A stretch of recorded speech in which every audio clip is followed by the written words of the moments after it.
एक ऐसा mega project जिसमें दुनिया के 150 से ज्यादा मुल्कों ने हिस्सा लिया, जहां नए एयरपोर्ट्स, मोटरवेज और सी पोर्ट्स बनाने का वादा किया गया, जहां फ्यूचर के दुबई और सिंगापुर बनाने के ख्वाब दिखाए गए। पर आज इन्हीं मुल्कों में ये मेगा प्रोजेक्ट्स अधूरे और सपने टूटे हुए दिखाई देते हैं। कुछ कर्जों के बोझ तले तो कुछ खंडरात का मंजर पेश करते हैं।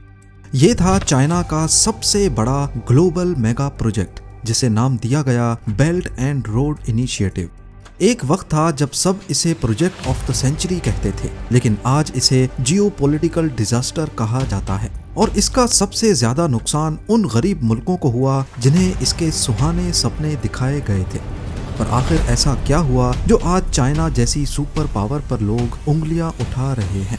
ज़ेम टीवी की वीडियोस में एक बार फिर से खुशामदीद। नाजरीन, 2013 में जब चाइना के प्रेसिडेंट शी जिनपिंग ने बेल्ट एंड रोड इनिशिएटिव यानी शॉर्ट में BRI का ऐलान किया, तो इसे सदी का सबसे बड़ा प्लान कहा गया। इसका मकसद था एक सिल्क रोड बनाना, जिसमें रेलवे लाइंस, हाईवेज और पोर्ट्स के जरिए एशिया, अफ्रीका और यूरोप को जोड़ा जा सकेगा। चाइना का मिशन था उन गरीब मुल्कों को डेवलपमेंट की राह पर लाना और चाइना को एक ग्लोबल लीडर के तौर पर पेश करना। चाइना के इस विजन ने दुनिया को चौंका दिया। 140 से ज्यादा मुल्कों ने इस प्लान में इंटरेस्ट जाहिर किया और कई गरीब मुल्कों ने तो फौरन चाइना से कर्जे लेना शुरू कर दिए। देखते ही देखते चाइना ने इस प्रोजेक्ट पर $1.2 ट्रिलियन लगा दिए। पर यह पैसा चाइना ने उन मुल्कों को लोन की फॉर्म में दिया जिन्हें वेस्टर्न बैंक्स या IMF ने खतरनाक समझकर कर्जा देने से मना कर दिया था।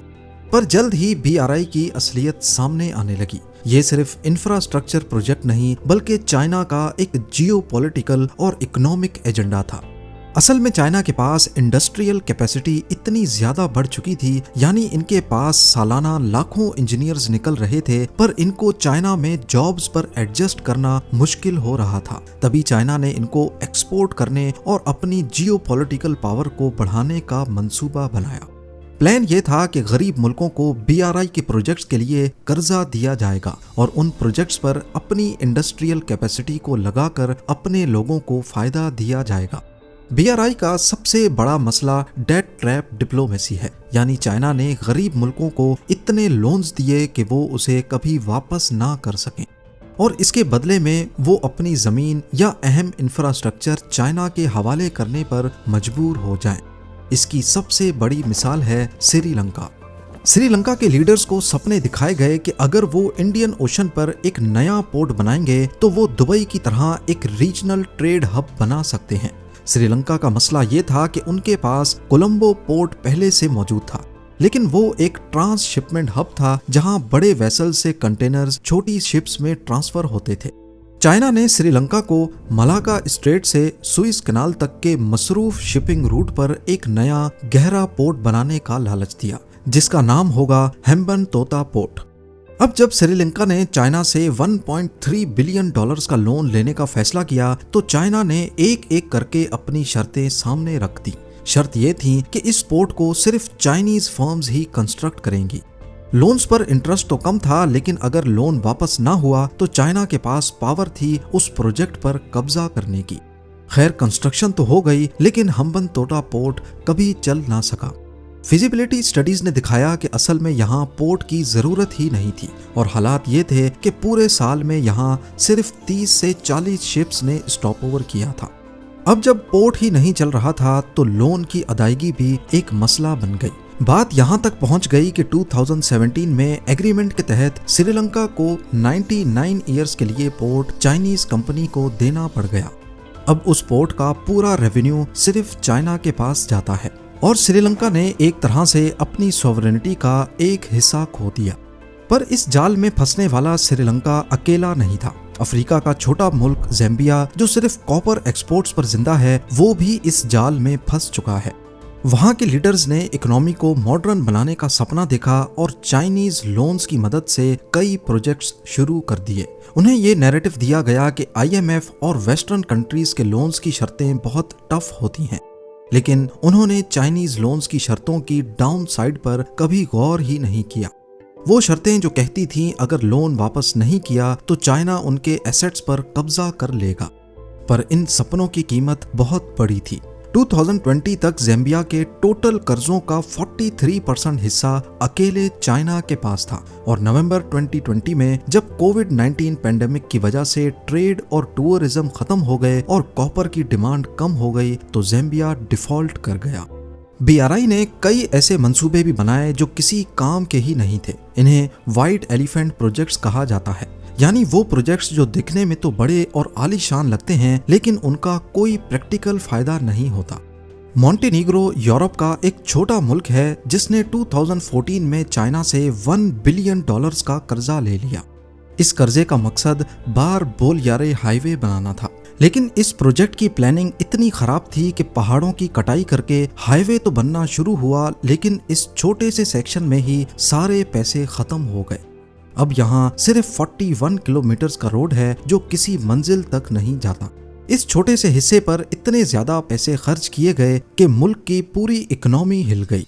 अब मॉन्टेनीग्रो का कर्जा उनकी GDP के 80% से भी ज्यादा हो गया है और उन्हें IMF और यूरोपियन यूनियन से मदद मांगनी पड़ रही है। श्रीलंका ने हेम्बनतोता पोर्ट के पास एक एयरपोर्ट भी बनाया ताकि आसपास कोई डेवलपमेंट हो सके।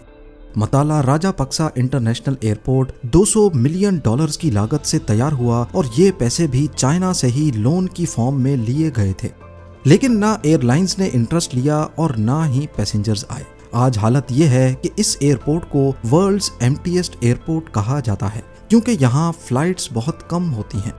यहाँ तक कि कभी कभार यहाँ के रनवे पर हाथी और जानवर घूमते नजर आते हैं। साउथ अमेरिका के वेस्ट कोस्ट पर इक्वाडोर नामी एक छोटा सा मुल्क है और ये भी BRI के चुंगल में फंस चुका है। उन्होंने अपने एनर्जी क्राइसिस को सॉल्व करने के लिए चाइना के साथ मिलकर $2.6 बिलियन का कोका कोडो सिंक्लेयर नामी डैम बनवाया, लेकिन कंस्ट्रक्शन के दौरान चाइनीज कॉन्ट्रैक्टर्स ने क्वालिटी स्टैंडर्ड्स इग्नोर किए और बाद में सामने आया कि ऑफिशियल्स को रिश्वत देकर काम चलाया गया। नतीजा ये हुआ कि आज डैम की दीवारों पर 17,000 से ज्यादा क्रैक्स मौजूद हैं। आज ये प्रोजेक्ट किसी भी वक्त कोलैप्स करने के खतरे में है, जो सिर्फ एक इकोनॉमिक डिजास्टर नहीं बल्कि एक बहुत बड़ा ह्यूमन और एनवायरमेंटल क्राइसिस भी बन सकता है। उसके बाद आई पाकिस्तान की बारी। CPEC यानी चाइना पाकिस्तान इकोनॉमिक कॉरिडोर, जो पाकिस्तान के लिए $60 बिलियन का मंसूबा था। पाकिस्तान ने CPEC से उम्मीद रखी थी कि बिजली, जॉब्स और तरक्की मिलेगी, लेकिन ज्यादा प्रोजेक्ट्स डिले या फेल हो गए। ग्वादर के लोगों ने पानी, बिजली और चाइनीज गवर्नमेंट के खिलाफ काफी प्रोटेस्ट किए। जॉब्स के वादे पूरे नहीं हुए और पाकिस्तान पर कर्जों का बोझ बढ़ता चला गया। अब हालत ये है कि ग्वादर पोर्ट पहले पाकिस्तान की अथॉरिटी के पास था, अब वो चाइना के पास है। इसके रेवेन्यू का 91% हिस्सा चाइनीज लेके जाते हैं, जबकि सिर्फ बचा हुआ 9% पाकिस्तान के हिस्से में आता है। BRI को सबसे बड़ा झटका तब लगा जब G7 का वाहिद मुल्क इटली, जो इसमें शामिल हुआ था, उसने इससे बाहर निकलने का ऐलान कर दिया। चाइना ने इटली को डायरेक्ट कैश लोन नहीं दिया था, बल्कि MOUs यानी मेमोरेंडम ऑफ अंडरस्टैंडिंग साइन किए थे, जिसमें चाइनीज इन्वेस्टमेंट और ट्रेड डील्स का वादा हुआ था, लेकिन ज्यादा प्रोजेक्ट्स मटेरियलाइज नहीं हुए और इटली को इकोनॉमिकली फायदा बहुत कम मिला। इसीलिए इटली ने बाद में इसे बिग मिस्टेक का नाम दिया और BRI से निकल गया। इटली के अलावा मलेशिया, म्यांमार, बांग्लादेश और नेपाल जैसे मुल्कों ने भी बेल्ट एंड रोड इनिशिएटिव के कुछ प्रोजेक्ट्स को या तो मनसूख कर दिया या फिर उनकी शर्तों को दोबारा तय किया। इस नाकामी को देखते हुए अमेरिका और यूरोप ने भी अपने ऑल्टरनेटिव इनिशिएटिव शुरू किए हैं, जैसे PGII यानी partnership for global infrastructure and investment और यूरोप का ग्लोबल गेटवे प्रोग्राम। ये मंसूबे ट्रांसपेरेंट और लो इंटरेस्ट लोन्स का वादा करते हैं ताकि चाइना के डेट ट्रैप से बचा जा सके। लेकिन इसके नतीजे में चाइना और रशिया के ताल्लुकात मजबूत हुए हैं। रशिया ने यूक्रेन के खिलाफ जंग के बाद खुद को अलग थलग महसूस किया तो उसने BRI के जरिए चाइना से करीब होने की कोशिश की। इससे एक नया जियोपॉलिटिकल एक्सेस बन रहा है जो अमेरिकन डोमिनेंस के लिए एक नया चैलेंज बन सकता है। 10 साल और ट्रिलियंस ऑफ डॉलर्स खर्च करने के बाद बेल्ट एंड रोड इनिशिएटिव को मॉडर्न हिस्ट्री की सबसे बड़ी फॉरेन पॉलिसी फेलियर माना जा रहा है। इस नाकामी की सबसे बड़ी वजह यह थी कि BRI कभी भी डेवलपमेंट के लिए था ही नहीं, बल्कि चाइना के अपने मफाद के लिए था। चाइना अपनी एक्स्ट्रा इंडस्ट्रियल कैपेसिटी को एक्सपोर्ट करना चाहता था, रॉ मटेरियल्स तक पहुंच हासिल करना चाहता था और अपनी जियोपॉलिटिकल पावर बढ़ाना चाहता था। साथ ही चाइना ने जितने भी लोन्स दिए ज्यादातर वो चाइनीज युआन में थे, क्योंकि चाइना अपनी करेंसी को भी प्रमोट करना चाहता था। आज बेल्ट एंड रोड इनिशिएटिव एक नए मोड़ पर खड़ा है।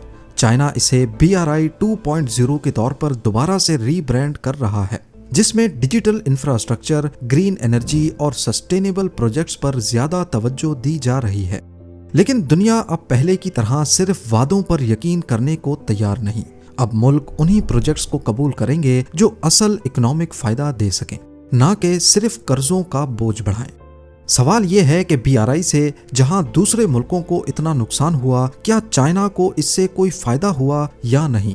असल में चाइना जो चाहता था ठीक वैसा नहीं हो पाया। चाइना चाहता था दुनिया में अपना कंट्रोल बढ़ाना, पर उल्टा BRI की वजह से उस पर डेट ट्रैप डिप्लोमेसी का लेबल लग गया। BRI की वजह से चाइना की खुद की इकोनॉमी स्लो हो गई। अरबों खरबों डॉलर्स के लोन वापस लेने और जिन प्रोजेक्ट्स पर कब्जा किया उनको चलाने की लायबिलिटी भी चाइना पर आ चुकी है। दूसरी तरफ चाइना ने BRI के जरिए दुनिया भर में 100 से ज्यादा पोर्ट्स में डायरेक्ट या इनडायरेक्ट स्टेक ले लिया है, जो चाइना की एक्सपोर्ट इकोनॉमी के लिए काफी फायदेमंद है। अगर BRI का पूरा नेटवर्क कंप्लीट हो गया तो ये एशिया से यूरोप तक का सबसे लंबा रोड रेल सी कनेक्शन होगा, जिसमें दुनिया की 65% पॉपुलेशन कवर हो पाएगी। उम्मीद है जेम टीवी की ये वीडियो भी आप लोग भरपूर लाइक और शेयर करेंगे। आप लोगों के प्यार भरे कमेंट्स का बेहद शुक्रिया। मिलते हैं अगली शानदार वीडियो में।